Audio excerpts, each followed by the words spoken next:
He was being careful not to shove the monstrous thing in so far that I choked, but a few times the truck hit a bump that would make the head of his dick go all the way back and down my throat. However, only for a moment, then Andy would just as quickly pull me back off. After a few minutes of this, I started to figure out that I wasn't going to gag or suffocate, and I started to take more and more of him into my mouth. I never got so much of him in that my nose was buried in his pubic hair, but it wasn't for lack of trying.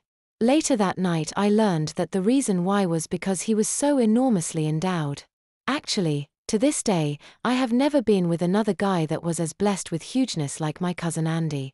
How many guys have you been with? I asked, to which Meek gave me a flat expression back. Forget I asked that. I blushed. As though I hadn't interrupted him, Meek went on with, Andy did not ejaculate then, however he later confessed that he was close. The reason he didn't was that we were nearing our destination. Thankfully he had opened his eyes soon enough to realize this. I had attempted on my own to swallow as much of him as I could, however just as I dove down on him, he yanked rather hard on my hair and pulled my head all the way out from under the top. With an ear-to-ear smile he said, "You're a natural, but we're almost there. Best get your pants pulled up. Don't want Dad to catch us." I smiled at his compliment, but my head was spinning. I was suddenly filled with overpowering guilt for what I had done while at the same time not wanting it to end. As I struggled to get my pants pulled up, my erection was painfully forced to lie against my abdomen. However, I did manage to get them in place just as the truck was slowing down. "Hi, Andy." A young, long-haired blonde shouted and waved as we went through an intersection. She had been walking a dog that resembled an oversized mop more than it did a dog. Andy bellowed back without waving, "Hiya, Melody."